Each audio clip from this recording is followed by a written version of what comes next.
How to deactivate Webmail account temporarily in Hostinger. So let's get started. Once you log into your Hostinger account, this is the dashboard you will see. Next, click on the Emails tab and enter the Email section.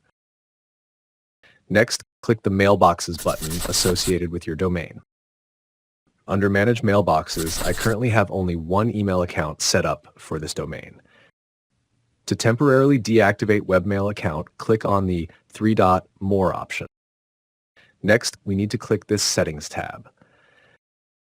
In this pop-up window, we can deactivate any of the activity in the Webmail account.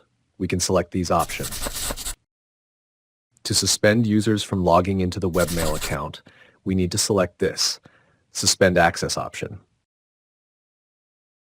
Or to suspend incoming emails into the Webmail account sent by others, we need to select this Suspend Receiving option. Or to stop anyone from sending emails from this Webmail account, we need to select this Suspend Sending option.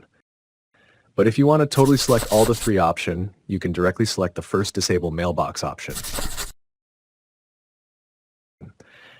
And finally, click the Update button to save all changes made to the Webmail account in Hostinger. And done with this video on deactivating Webmail account temporarily in Hostinger. Please subscribe to my channel and click the like button. Comment and share this video if it was helpful.